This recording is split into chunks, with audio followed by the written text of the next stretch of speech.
பிஸ்மில்லாஹிர் ரஹ்மானிர் ரஹீம். அல்ஹம்துலில்லாஹ் அஸ்ஸலாத்து வஸ்ஸலாம் அலா ரசூலில்லாஹ் அம்மா பஅத். அன்பான மாணவர்களே, மாணவிகளே, உங்களோடு சில விஷயங்களை கதைக்கலாம்னு நினைக்கிறேன். உங்களுக்கு தெரியும், நான் இந்த இலங்கையில் உள்ள பல மாணவர்களுக்கு ஆன்லைனினூடாக ஜூம் கிளாஸ் செஞ்சு கொண்டு வர்றது வழக்கம். அந்த ஒழுங்கில் ஜூம் கிளாஸில் நான் பேப்பர் கிளாஸ் ஆரம்பிக்கிறதுக்கு யோசிச்சிருக்கிறேன். இன்ஷா அல்லாஹ் 7ஆம் மாதம் 5ஆம் தேதி அந்த பேப்பர் கிளாஸ் சம்பந்தமான ஒரு தெளிவை உங்களுக்கு தரலாம்னு நினைக்கிறேன். உண்மையிலேயே போன வருஷமும் இதே மாதிரி ஒரு பேப்பர் கிளாஸ் தொடர்ந்து ஒரு 3 மாதம் வரை நான் செஞ்சேன். அந்த 3 மாதம் தொடர்ந்து செஞ்சதில் கலந்து கொண்ட மாணவர்கள் நல்ல பெருப்பேற்ற பெற்றாங்க, நல்ல ரிசல்ட்ஸ் அவங்களுக்கு வந்துச்சு. அதனால தான் இந்த வருஷமும் இதே மாதிரியான ஒரு பேப்பர் கிளாஸ் ஆரம்பித்து வைப்போம்னு யோசிச்சுக்கிறேன். இந்த பேப்பர் கிளாஸ் எப்படி நடக்க போகுதுன்ற தகவலை கொஞ்சம் சொல்கிறேன்.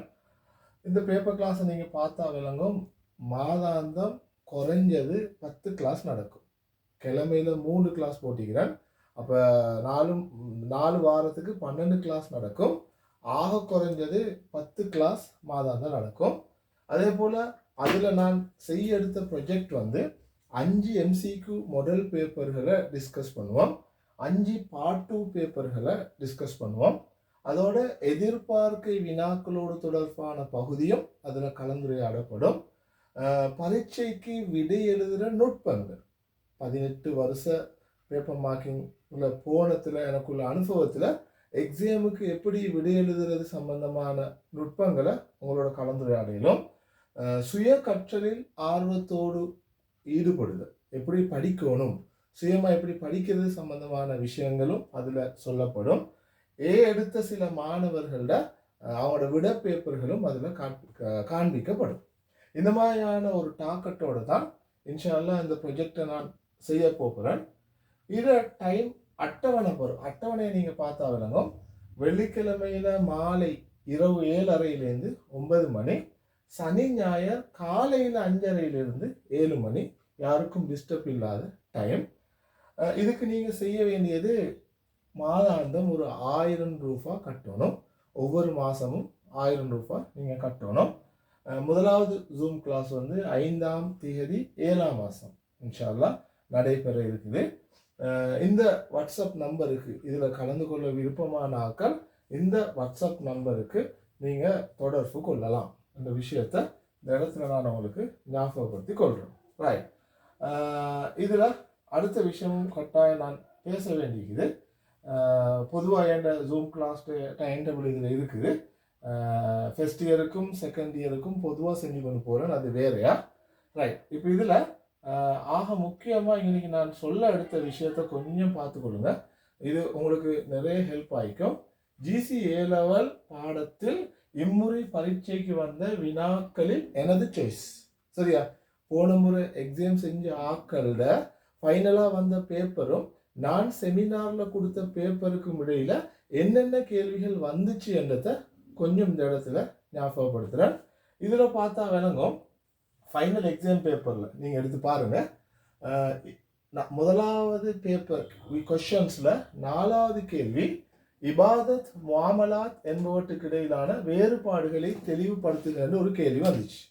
நான் ஏன் எக்ஸாம் பேப்பரில் முதலாவது பேப்பரில் 8வது கேள்வியில் 2வது பகுதி சிறு குறிப்பில் அமல்களும் அவை வகைப்படுத்தப்பட்டுள்ள விதமும் சம்பந்தமாக ஒரு கேள்வி கேட்டுக்கிறேன். அப்போ அதுக்கு 8 மார்க்ஸ். சரியா? அமல்களும் அவை வகைப்படுத்தப்படும் விதங்களும் அதில் இபாதா முஆமலா சம்பந்தமான விஷயம்தான் அதுக்குள்ளே எழுதப்பட வேண்டியிருக்குது. ரைட். அதே போல் ஃபைனல் பேப்பரில் 2வது கேள்வியில் 3வது பிரிவில் ஹதீஸ் தொகுக்கப்பட்ட வரலாற்றில் நபி அவர்களது காலத்தில் மேற்கொள்ளப்பட்ட வழிமுறைகள் 3ஐ குறிப்பிட்டு விளக்குகன்னு வந்துச்சு. நீங்கள் பேப்பர் எடுத்து பாருங்கள். எந்த பேப்பரில் 4வது பேப்பரில் 3வது கொஷன்ஸில் 2வது கேள்வி நபி அவர்களது வரலாற்றில் ஹதீஸ்கள் பாதுகாக்கப்பட்ட விதம் பற்றி விவரிக்குக இன்னொரு கேள்வி. அதே மாதிரி 6 மார்க்ஸுக்கு வந்திருக்குது.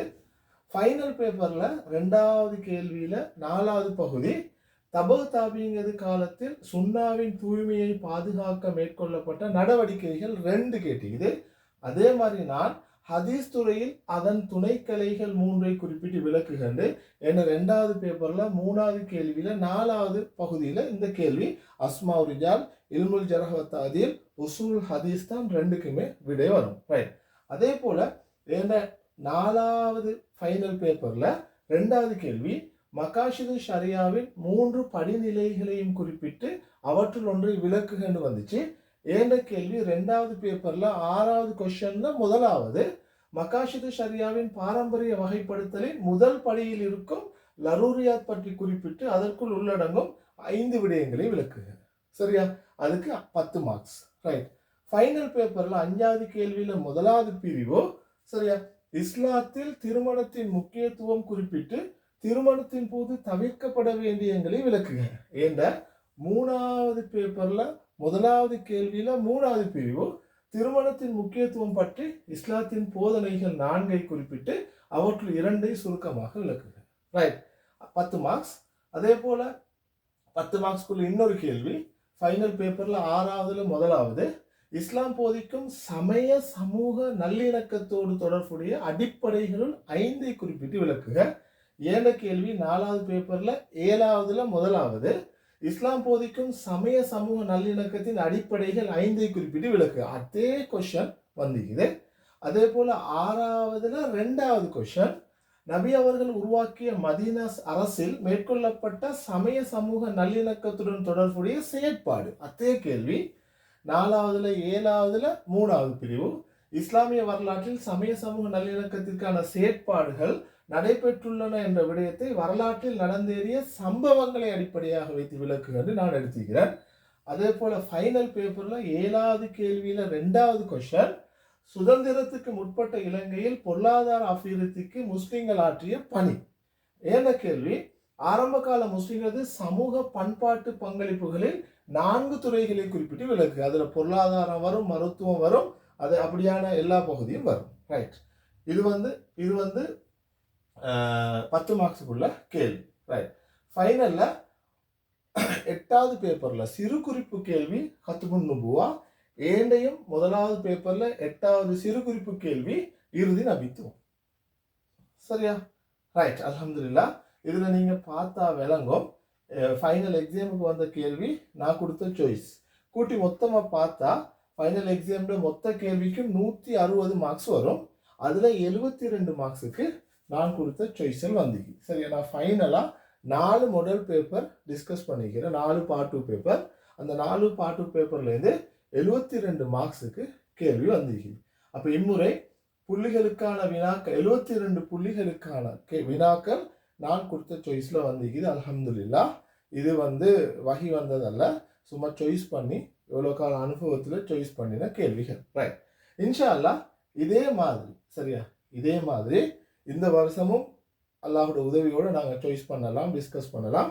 அதுலேயும் கேள்விகள் வரலாம், வராமல் விடலாம். சரியா? ரைட். அப்போ போன முறை நான் செஞ்ச செமினார் பேப்பரோட டியூட் தான் இது. 2024 இஸ்லாம் வழிகாட்டல் கருத்தரங்கு. ரைட். அப்போ அதனால் நான் நினைக்கிறேன் உங்களுக்கு இந்த நல்லா நாளிக்குது. என்னோட நீங்கள் சேர்ந்து வந்தால் அல்ஹம்துலில்லாஹ் உங்களுக்கு உதவி செய்கிறதுக்கு நான் தயாராக இருக்கிறேன். இதுக்கு விரும்பினாக்கள் சரியா இந்த கிளாஸில் உங்களுக்கு ஜாயிண்ட் ஆகலாம். அடுத்தது இதில் ஜாயிண்ட் ஆகிற செகண்ட் இயர் ஆக்களுக்கு ஃபர்ஸ்ட் இயர் ஆக்களுக்கு நான் செய்கிற கிளாஸுக்கு ஃப்ரீயாக வரலாம். ஃபர்ஸ்ட் இயருக்கு நான் 12 கிளாஸ் செஞ்சு படும் சரியா கைண்டு வலிக்குது.